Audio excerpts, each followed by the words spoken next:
Well, hi, everybody. My name is TJ. I'm the Director of Partnerships at the Elections Group. If anybody is joining us for the first time, the Elections Group is a team of election experts who support election professionals through collaboration, thought leadership, and elevating best practices. Everybody at the Elections Group has worked in an elections office, so we know firsthand the challenges faced by election officials and use that real-world experience to help them solve challenges. I am super excited today to have an excellent group of folks joining us, beginning with Brianna Lennon, who's the county clerk in Boone County, Missouri, Eric Fay, who is the director of elections in St. Louis County, Missouri, and Fred DeCaro, who's the registrar of voters in Greenwich, Connecticut. Beyond that quick little intro, I don't know if I can throw it over to Fred for a little bit more about you before we go to Eric and Brianna as well. Sure. Well, people always find it interesting that in fact I am a part-time election administrator. So in Connecticut, elections are administered at the municipal level. We have no county government, and so have to feed my family in a variety of ways. This is just one of them, but I've been doing it for about 17 years now, and my jurisdiction has 40,000 registered voters. Amazing. Eric? Not a whole lot to add. Been in elections for about 18 years in a full-time capacity. Been director here for 10 years. St. Louis County has about 750,000 registered voters. And it is full-time. Some of my employees might say it's part-time for me, but it's really full-time. Anyway, happy to be here, TJ. Excellent. Brianna? Hi, I am in Boone County, Missouri, home of Mizzou, and 125,000 registered voters. I've been in this role, this is my 7th year, I'm finishing up my 7th year in this role. Had done a couple years in the Secretary of State's office, and just really excited to be part of this panel. Amazing. For anybody who's joining us who does not know, Eric and Brianna are the co-hosts of a very popular elections podcast called High Turnout, Wide Margins. Part of our conversation today is going to focus on high turnout, wide margins. I put the link to the podcast in the chat. I was asking folks around the elections group, we've got about 15 people who work with us. I said, hey, what's your favorite podcast? And every single one of them said high turnout, wide margins. Like they didn't, it was so fast. Every single one of them. So I think if you guys will indulge me, we wanted to get you all something. I had to get 2 separate things. So I have a trophy. This one's for Brianna, sorry. There we go, Brianna. And it used to be a 2nd place trophy, but now it says 1st place. And this used to say like cheerleading, but it says high turnout, wide margins now. So we want to thank you for your excellent work with the podcast. I'll be putting this through the mail to you. Absolutely not. Eric, we also got you. I got your trophy too. This is it. There you go. All right. Well, that was the bit. We can end the podcast. We're in the webinar now. My work here is done. But because we're not going to end it, I do have a question. I'm going to start with Eric and Brianna. What was the genesis of starting the podcast? Why did you do it? What kind of gap were you trying to fill? And then we'll go to Fred about some of his work. All right. So I think thanks. I think the main reason we kind of set out to start these conversations is very kind of similar to why I think these webinars are really important, which is telling stories from the local election perspective mostly, but also to provide a sense of community and best practices and resources without having to invest in or have the money and resources to travel to a conference, do a certification, take a class, things like that. We wanted to provide a really accessible route. At the time that we started it at the beginning of 2021, we were also just coming out of COVID, where everything had gone online, and it really we felt the impact. Eric and I have both been doing this long enough to really appreciate how much of a connection you get out of in-person conferences and conversations. So partly grew from that and from our own kind of selfish interest of wanting to get answers from people that we respected and wanted to know more about their own counties and how they did things, so that we could steal them and do them in our counties as well. And I think it really struck a chord with people that we weren't expecting. I think still to this day really haven't had anybody like turn us down if we've asked them to come on just to talk about how they dealt with a particular issue, what they like about working in elections, any kind of advice that they can give to others. And we've been really fortunate to be able to continue doing it for the last 4 years. And yeah, I don't know. Eric, what you want to add? I think sums up very well. I would just add that, yeah, we were really trying to replicate kind of that sideline conversation at election conferences, which again, as Brianna said, we started this podcast in January of 2021. So we were still kind of in the throes of COVID, and, you know, we had just been through the 2020 election, and we wanted to have a space to talk with other local election administrators. And I guess that's another thing I'd emphasize, is that while we have had a number of state or even national or even international election administrators on the podcast, we really like to focus on local election administrators, because, you know, the media tends to focus on, you know, secretaries of state and state election directors. But I'd be a little controversial here and say the folks at the local level are the ones actually administering the election when it comes down to it, where the rubber meets the road. And that's what we wanted to focus on most of all. And I'll stop there and pass it back. That's amazing.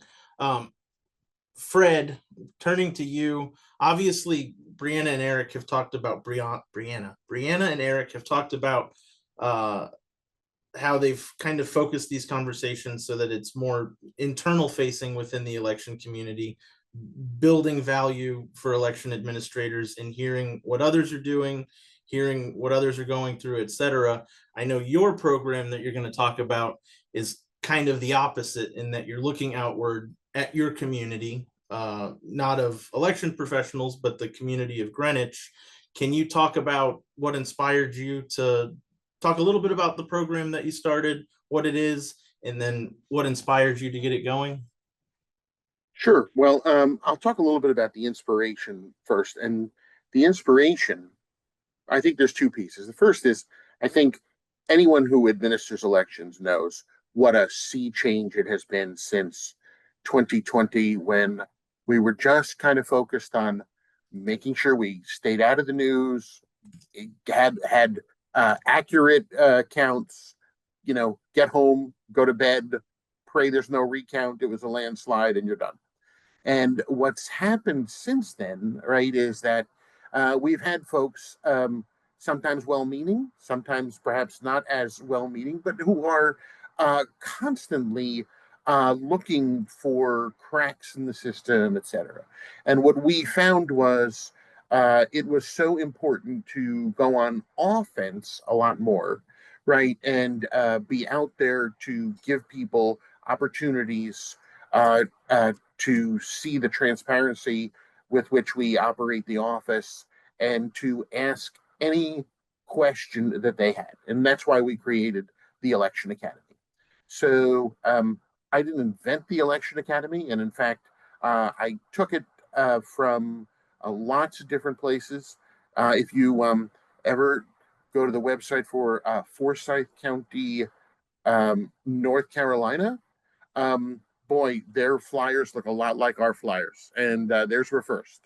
And then I have some links that I will send out to folks. So related to that. So for us, really, it was like, what do we do so that all of those speculative questions, all of those things that people say, well, what if, etc. Now we've invited these folks all into the room, and we basically said, and I'll share my screen and just show some of the marketing materials at this point. We said, you don't, now that you're here, you don't have the opportunity to say anymore,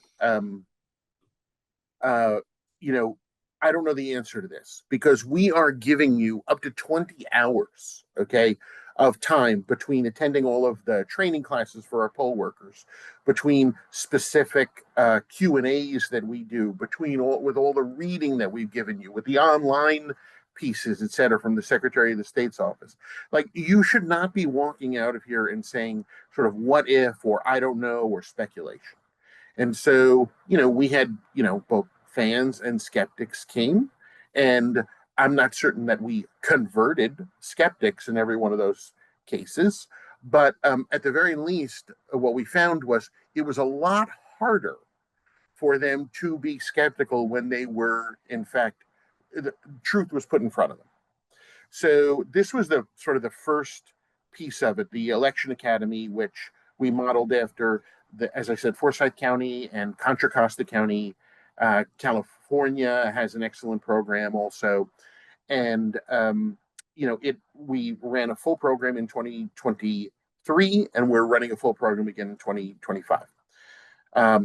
In 2024, when we were a little busier, as all of we were, we said we can't really take this same amount of time. We have, double the amount of poll workers to train, et cetera. So we decided to create a series of open houses. And this is just some of our social media and other marketing related to that. So just 2 hours, stations, as I like to call them, where you could sort of go around, and we had people, there who were, experts on, here's how we clean our lists. Come take a look at that. Here's how we help, how we have accessible voting equipment. Here's, how we do recounts, and here's how we do logic and accuracy testing. So this is, there we go. This is a shot of one of the open houses. So the other thing I wanted to point out related to this, because again, you'll see over and over again that we follow the case method, copy and steal everything, is we came upon at one of the election center conferences a series of these sort of floor to ceiling posters that you see put out by the D School at Stanford University in a program they had called Designing Elections. And we contacted them and we said, well, we love that. It covers, there's 14 of these posters. It covers almost everything. What can we do to take those, make them ours, adjust it for how we run elections in Connecticut? And they were very generous in giving us their files and rights to use, et cetera. And with the help of the elections group, we modified all of those for Connecticut. And you can see that we put them to use in our open house. So here's some examples of them, right? Election results reporting, right? And how does absentee ballots work and sending ballots to voters? What's related to the different ways they can return those ballots? We have them on the tabulation equipment. We have them on, things, again, like the logic and accuracy testing, et cetera. So what we found is even if somebody, is a little too shy to want to ask those questions, a lot of that information is there, and we can travel with this and put on kind of a road show with it. So I have some links which I will also copy and paste into the chat, but these are some of the really excellent programs that I've seen around the country. Some of them I found out about afterwards, like Wayne County, Ohio. Don't know anybody there, but boy, they run a really great program that I saw where they do sort of 1 hour classes. They record them, really excellent. Ottawa County does a set of community conversations, which is very different, very distinct in how they do it, and sort of dovetails. And that's a link to the Designing Democracy poster set, right? That you can contact Stanford University. That's a little bit about their project. And they were so gracious to let us use their posters as a base. That's excellent. Thank you, Fred. Gonna turn a little bit to Eric and Brianna. I'm kind of just curious. You all are very busy people. You have big jobs. Obviously, running the podcast or doing the podcast is just one of 100 other things you have to accomplish every few weeks or every month. Can you talk a little bit about the workflow for those and how you go about finding guests? Is it just something that's kind of always in the back of your mind? Oh, this person, Fred would be great. I think Fred has been a guest. Fred would be great for these conversations. Is that what's happening? I think it's worth mentioning, first of all, after learning more about podcasting, and I still know relatively little about how to do it, but that I think Brianna and I kind of approach this almost backwards, but I don't mean that in a bad way. The only money we spent for the first season was whatever it cost to get the Zoom Pro license, and that's what we taped them all with, and we used free software to um, edit the sound and everything. And Brianna edited almost all those episodes herself. And we just started reaching out to people that we were interested in talking to, and just started having conversations. So I think it's fair to say, gave relatively little thought to, how to make this into something. We were just doing something that we enjoyed. And now we've been lucky enough to find a couple folks to help us that work in the radio industry, that help us out a little bit with the production of it. But I'll let Brianna take it from there to kind of talk about how we find guests now, and I'll also throw out a plug for, if anybody out there listening or watching this might be interested in being a guest, and they've got something in particular they think might be interesting. We're always open to that conversation, except for you, TJ. Right. I'll just keep sending the email. I have it scheduled now. There's no extra work for me. It just goes in perpetuity. Yeah, I kind of like Eric alluded to in the beginning, we put out far more episodes than we probably should have. Our first season is 60 episodes. And if you do the math with 52 weeks in a year, that was a lot. I didn't sleep very much during that year because I was editing in the middle of the night. So I can't really speak to whether that was a good idea or not, except that we got to have really good conversations, and that was really helpful. And I will also say, I see Nick, hello, in the comment question answer about how there are so many now, for lack of a better word, like democratized people that are talking about things on social media and reaching a lot of people. And the amount of investment that it takes, I would liken to having talked to people that do successful social media creation. The amount of work that I put into it that first year, where there were nights where I didn't sleep. I edited episodes throughout the night and then went to work the next morning. And I was 5 years younger then, and I don't know that I could do it now.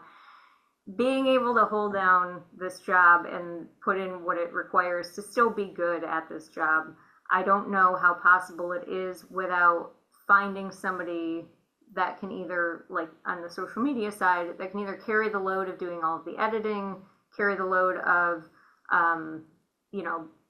doing the actual production. And that's where we've ended up too with the podcast is even though second, third, and fourth seasons are 26 episodes long and not 60 like they were, it still is immensely beneficial to know that we have people that are doing the editing and the putting it out on the website and stuff. And we can still do what we want to. I mean, like, we are still the ones that do any of the swag. I order the merchandise and things like that we bring to conferences. I like all of those things. And it doesn't take that much time. And then fitting in the actual interviews has become a lot smoother as well. So, is it, more than the amount of hours that we have in these jobs? yeah, I don't think that you can do both without adding to it. Like, you can't sacrifice something doing the job. But it would be great if we could figure out a way, as an industry, to try to do more in that social media field. I just don't know how to do it with the time restrictions. With 24 hours in a day, it's very difficult. Yeah, I will say on a much smaller scale, this is my first prop I've ever secured for an elections group webinar, and finding it consumed so much time that I'm never doing something like this again. And I have to bring it back, or there's going to be a very upset high school athlete. So can I just comment on this? So I appreciated Nick's question about, amplifying the content and maybe even larger audiences. But in the end, we all know that, all of the studies show that people find their local election official to be the most credible. So, and again, like, so yes, it bolstered my credibility to some effect to be on high turnout, wide margins, and I certainly, reposted it on my social media, etc. But I think the game is we all have to up that game at the local level, because that's where people are looking for the credibility, right? And on top of that, right, it's no longer news, but we can no longer say as a profession, oh, I know how it works in Connecticut, but I don't know how it works in Florida, right? And that's what's great about high turnout, wide margins. But we all have to be doing that and educating ourselves to say, you know what?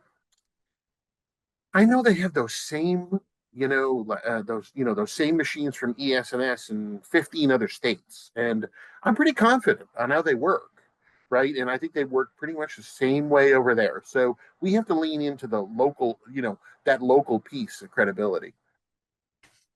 Fred, as you were standing up the Election Academy, and in the same way that Brianna and Eric think about guests, think about topics, how did you decide what to cover in the Academy with your citizens? What was your process there?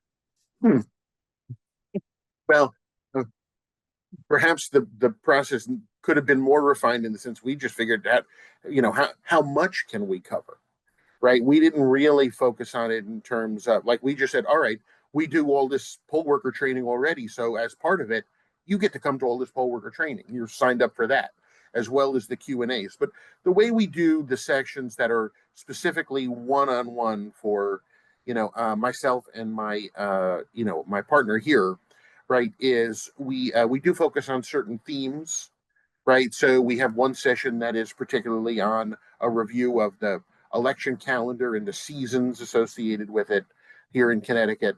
Another section on keeping voter lists clean and the different options for registration. Another session on sort of early voting and other alternative methods like absentee ballots, which is what we have here. And then we have a final session where we talk about sort of the logic and accuracy testing, and also just sort of final catch-all. And we, if things come up during the year, we email these folks and we say, oh, here's another opportunity for you. We're having a primary, so we're doing extra training sessions. We're introducing new equipment. We're training our poll workers. You're invited. We had some, wins on referrals to the State Elections Enforcement Commission. Here's those cases. And we just keep on sending that out to those folks and expanding it that way. Awesome. Eric and Brianna, how has what you have learned, and I imagine you've learned a ton, but what you've learned about storytelling through your podcast, how has that changed or informed some of your work or some of the direction that you give in your office? Has it changed it? Do you do more? Do you do different things? What does that look like?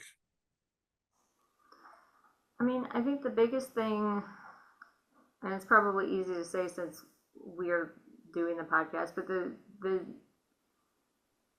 bringing in the mentality that media is not the enemy, that you should engage with your story, that you are, I think a lot of times, especially local election officials, feel like, well, why does anybody care what I'm doing? Especially if they're not in a swing state or don't really feel like they are in a big city or something like that.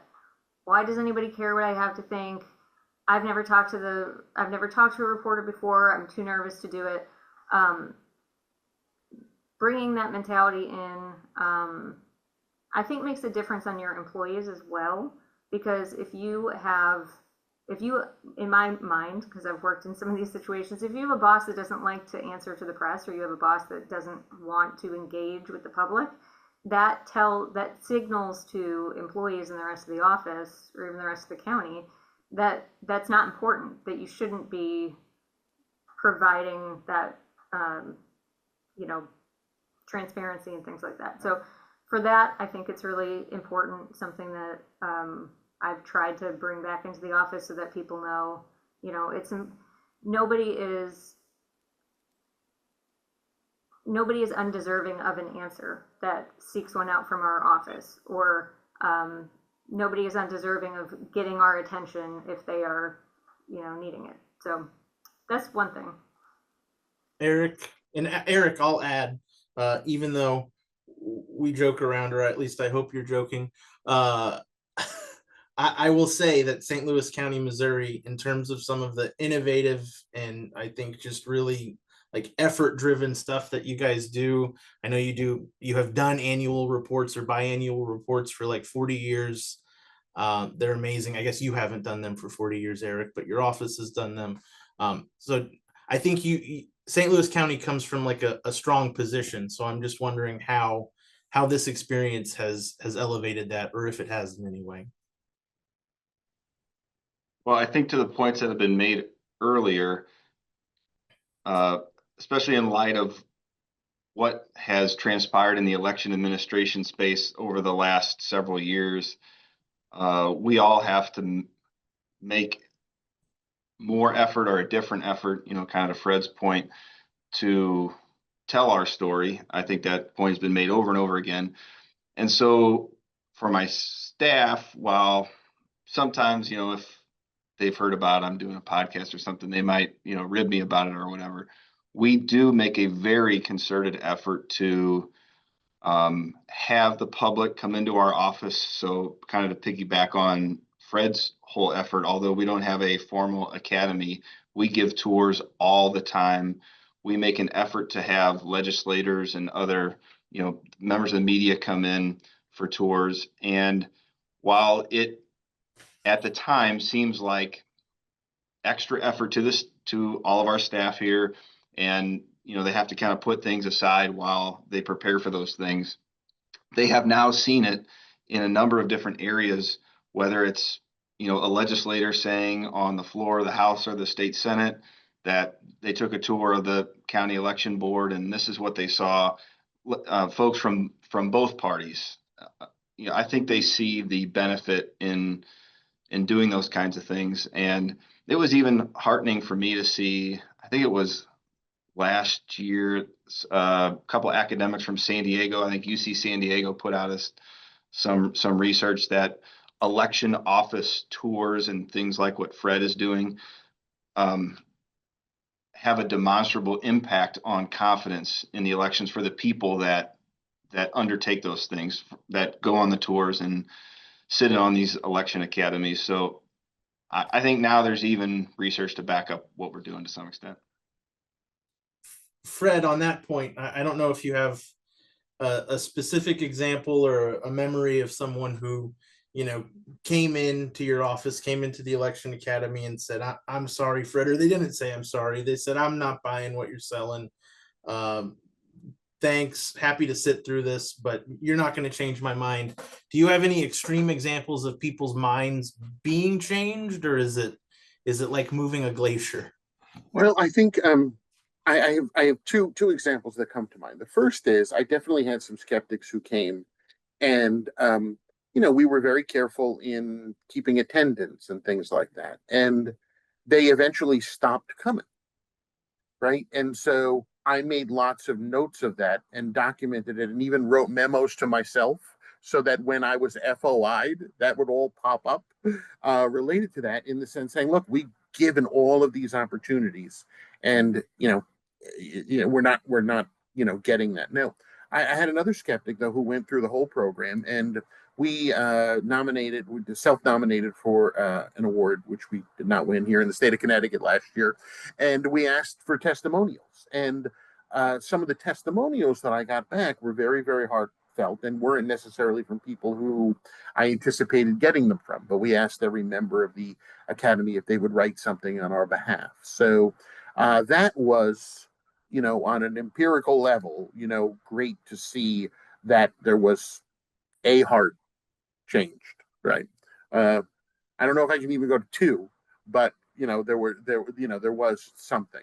But it's partially defensive also. I have other situations where people say, oh, like they question a whole bunch of stuff, and I say, hey, you got a lot of questions. Why don't you come and take all 40 hours of this with us or whatever, and really get that deep dive, right? So it's I can leverage it in a lot of different ways. Eric and Brianna, kind of along the same thread. I don't know. Have you had people reach out to you and say, "Hey, I was on Spotify. I came across your podcast."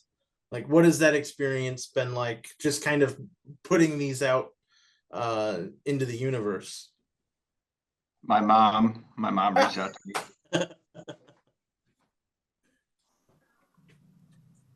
Yeah, we've heard good things. I think a lot of local election officials appreciate having the opportunity to have a voice on these kind of things. Sorry, I was also looking through the questions and answers because I thought that we could probably cover one of them, which is about like Bob's question, which I'm very salient right now. If any of these local election officials don't have local support, essentially.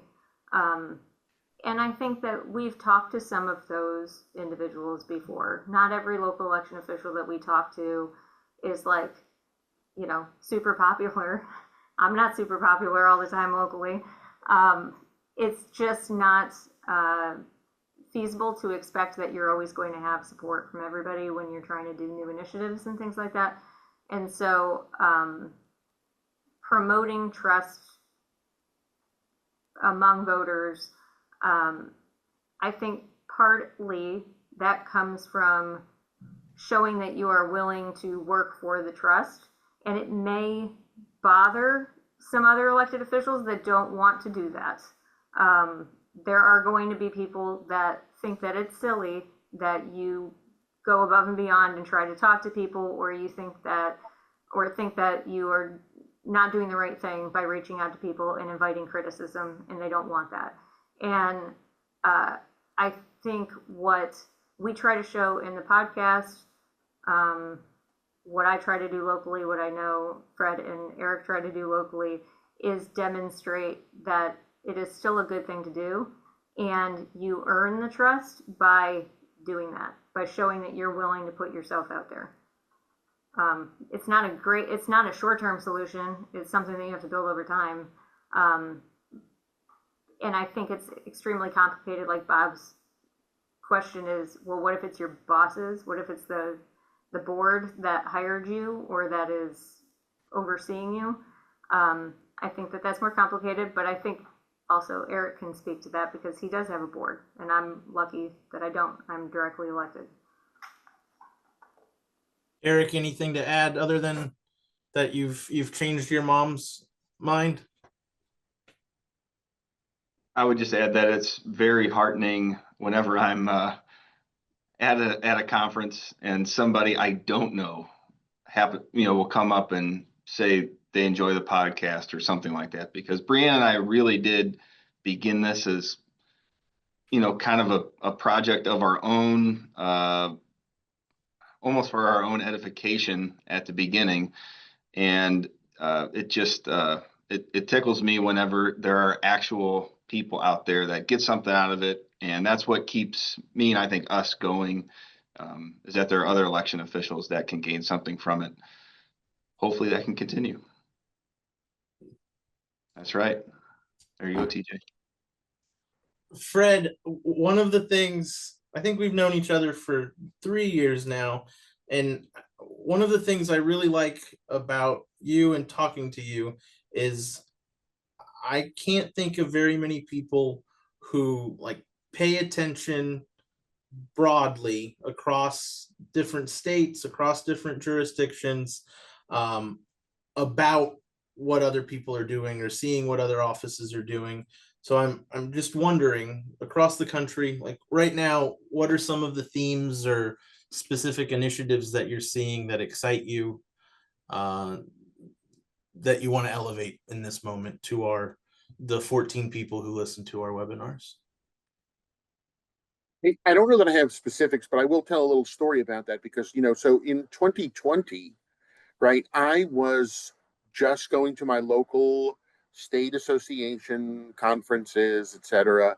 And I realized that, as I started to work on different initiatives, right, I realized I think I might be reinventing the wheel here, right? And that's when I kind of realized, like between the election center, and I also did the program at the Humphrey School, and really it opened up when I also got involved with the Alliance for Election Excellence, right? That there are so many great ideas out there. That's where the my election academy came from, was taking it for some of those other places that had already done it. So I mean, every day I go online, and now I'm an avid reader of Election Line, and I'm looking to say, hey, what it is that I can do. Like, I saw in Palm Beach, Florida, they're now doing appointments for early voting. You can sign up, et cetera. And I'm like, how do I, as a small office, do something automated like that without my, two-person staff wanting to, like lock me in the back room. So I don't know that I have anything specific, but I encourage everybody to sort of read Election Line, and you'd be amazed at the ideas that pop up there.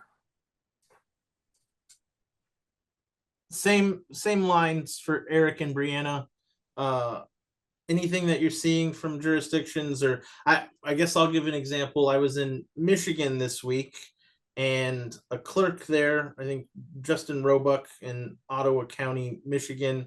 I don't think he and his I don't think he started a podcast, but I think he was on the podcast for his county. Like his county has a podcast. And I just thought that like understanding limited resources, understanding some of the things both Brianna and Eric said about the effort that goes into this. I'm just wondering if you've seen similar examples of kind of latching on. And I know that was a point we made, or you all made earlier. Well, I'll start here. I'm not going to answer your question directly, TJ, because I want to address a question Leah put in the chat about engaging with state legislators. I think it's somewhat related to your question, TJ, but I didn't like it. I never expect you to answer my question directly. Take your trophy away. And we will get to the Q&A, I promise. Okay, all right. Yeah. Well, I already forgot your question, but so in the chat, I like Leah's question about engaging with state legislators and the difficulty around there, because she says she sees a big gap between folks running for office and then making election administration policy. Brianna and I were lucky enough to tape a couple of podcasts at an NCSL conference. And so, we talked about these issues there. I know there are some state legislators in Missouri that do listen to this, and I actually ran into one the other day, and he mentioned it. But I guess the point I want to have folks take home here is sometimes, no matter how much you try to engage with folks, especially state legislators, some of them won't want to engage back. That's been my experience, at least. And they have their mind made up on something they want to do. And no matter how many times I ask them to come take a tour or consider this or that. It's not hitting home. So win some. I'd like to comment on this. I saw the same question. I wanted to comment too, because I recently, NCSL had a big conference in Boston, and they had a pre-conference day specifically focused on elections. And it was good because there were some election officials from the local region. I saw some friends from Rhode Island and Maryland, and I was there from Connecticut, and we did have the opportunity to engage with some of those folks. And I actually, suggested to some other folks at some of the nonprofits, right?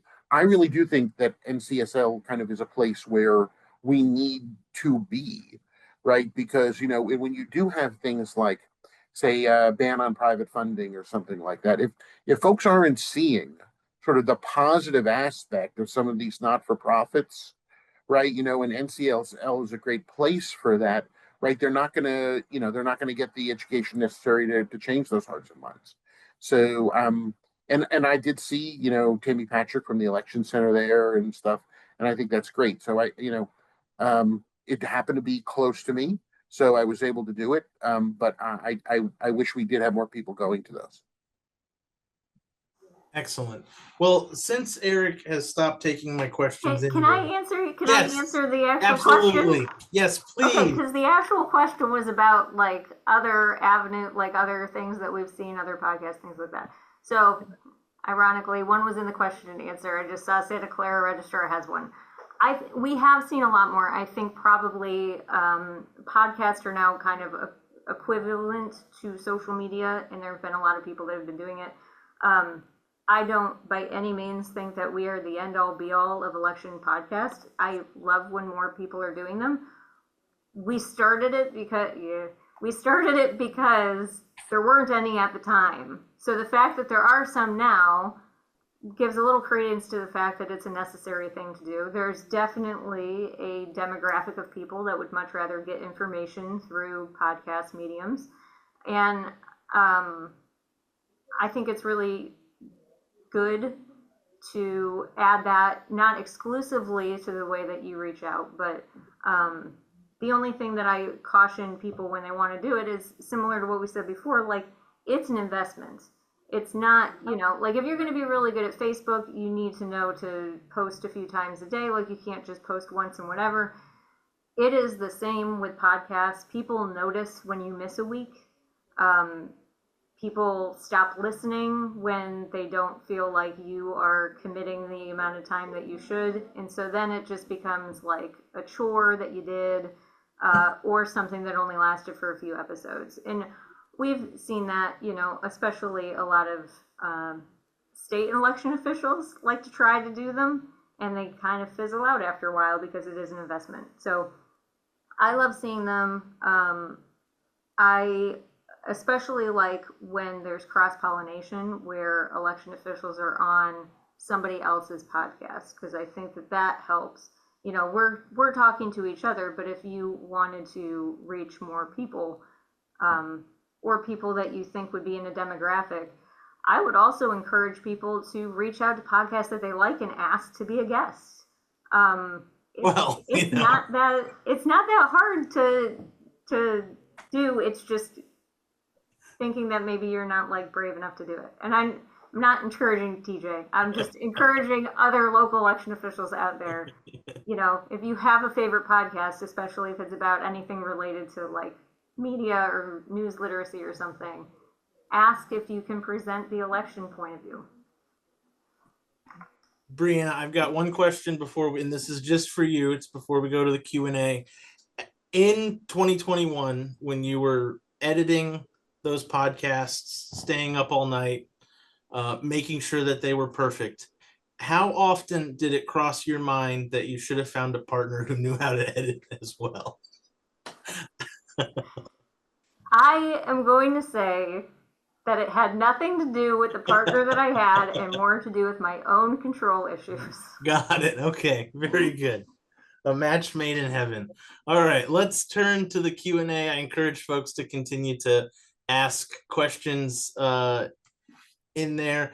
I see kind of an add-on to the question about engaging with state and local legislators. The question, or the second question in there, is could Fred's program be adapted as a legislative training? I'll give an example. I know Scott Hohen in Carson City, Nevada, I think in conjunction with the Nevada Secretary of State's office, they do a big like ledge day, bring out their machines, do that type of stuff. But Fred, how easily do you think that could become a legislative training? Well, I think there was two pieces. It also asked if you encourage state and local legislators to participate in your election. And yes, we have done that. I do believe that is of value. And I know another municipality nearby that did it and wound up getting a huge advocate out of it in the state legislature.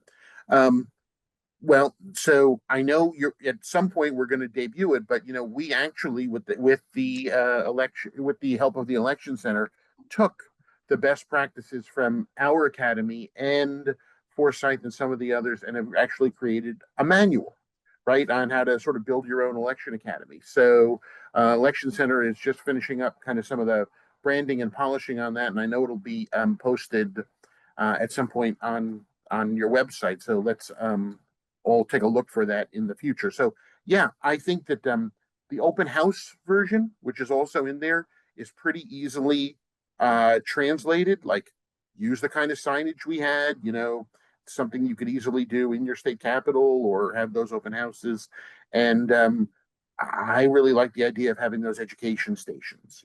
As I said, 3 or 4, good subject matter experts from your jurisdiction or neighboring jurisdictions talking through that stuff can be very, very helpful. Excellent. Next question I see. What is your insight on how initiatives like the Election Academy and the podcast are reaching voters and helping them learn about the election process and trust it? What kind of data? I'll mention that one of our guests, or one of the folks who's watching, just put some research from UC San Diego that I'll put in the chat about the election facility tours, and I think there's certainly crossover. But going back to, I think, one of the original points, anything else to highlight on that trust building aspect of things?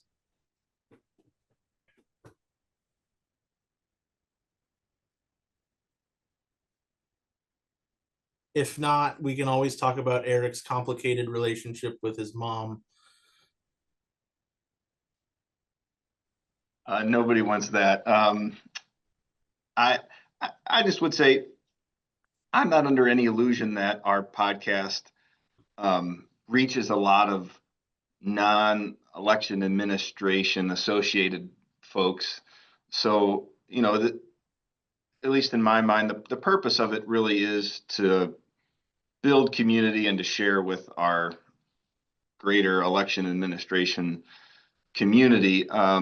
If it has some knock-on effect that it builds some confidence or share some knowledge or wisdom with folks who otherwise wouldn't have access to it, I think that's wonderful. We have heard that a little bit from some reporters. I think I want to say a couple folks in the academic world may have used tidbits in a class here or there, and I think that's awesome and hopefully helpful. But the audience are election administrators. It's election nerds, as the shirt says. That's who we're after.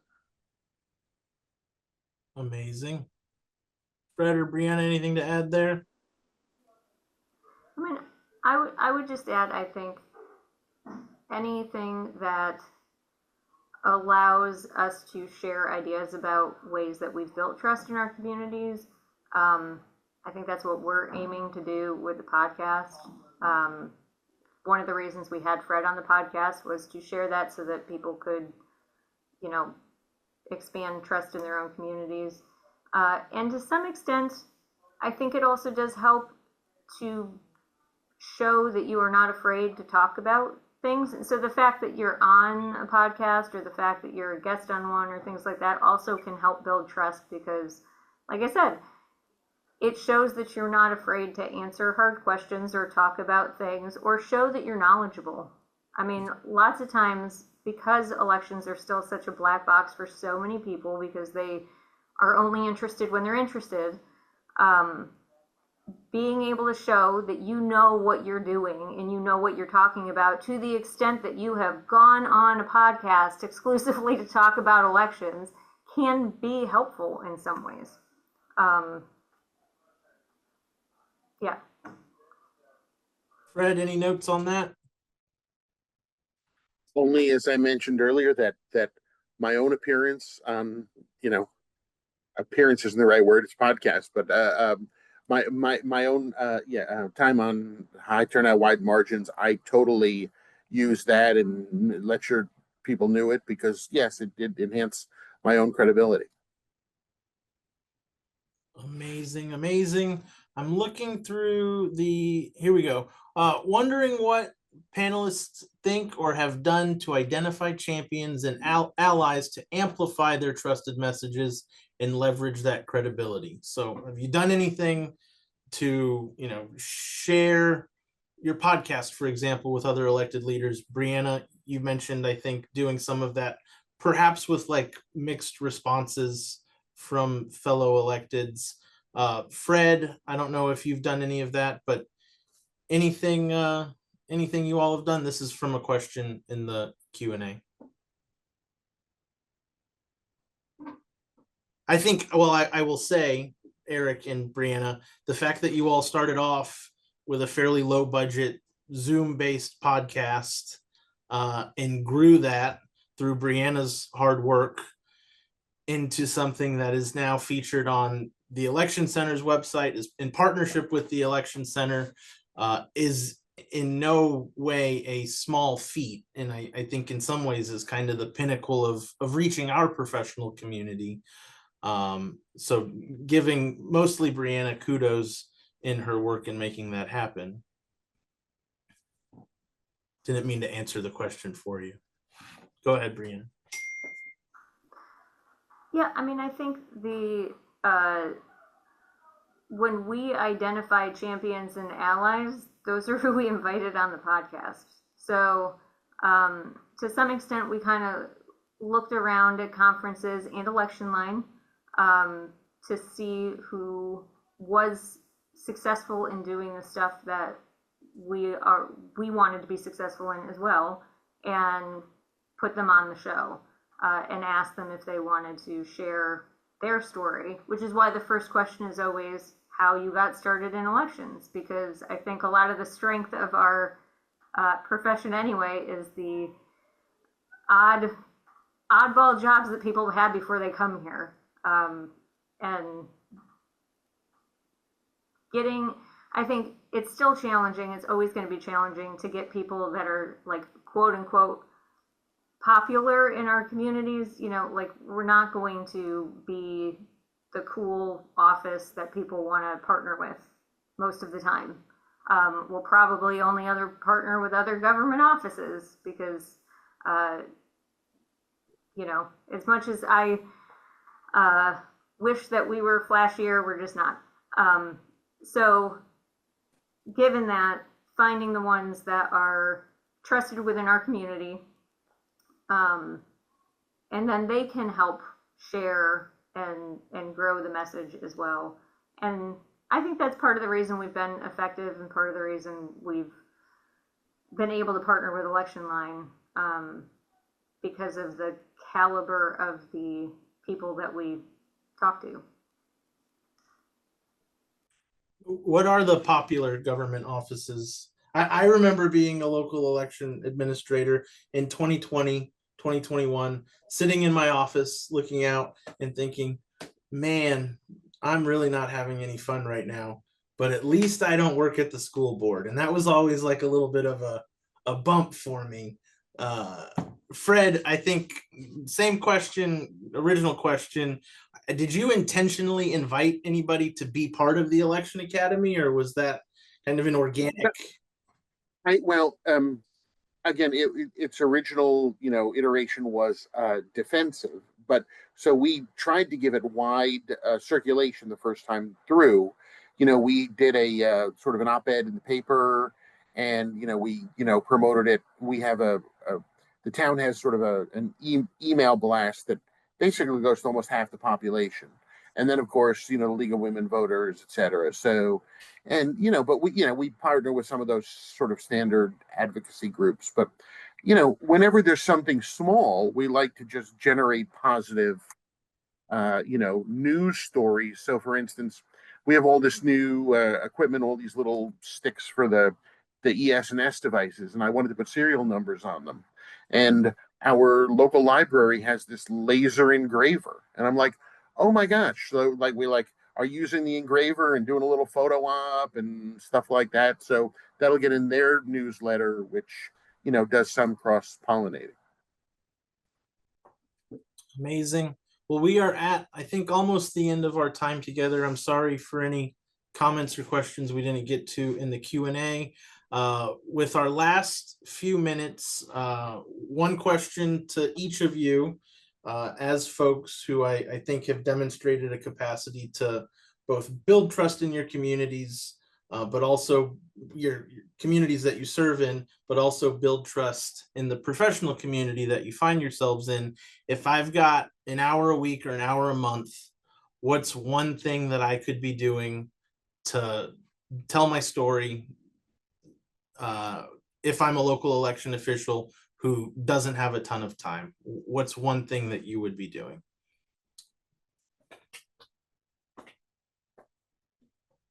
For me, learning how to use Buffer, which is just one of those free tools out there that I can write something and post a picture, and it immediately I can schedule, a half dozen of them, to come out over a period of days. That so my stuff goes to Twitter, Instagram, and Facebook.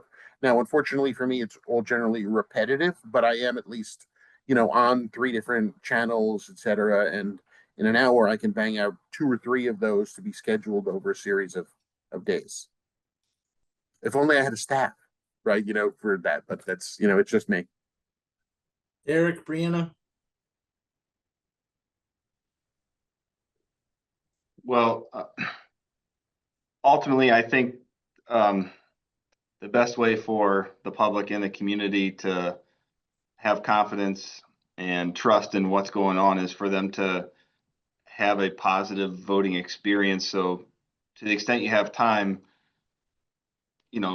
make sure you've got your I's dotted and your T's crossed. Stuff is always going to happen. Everybody makes mistakes.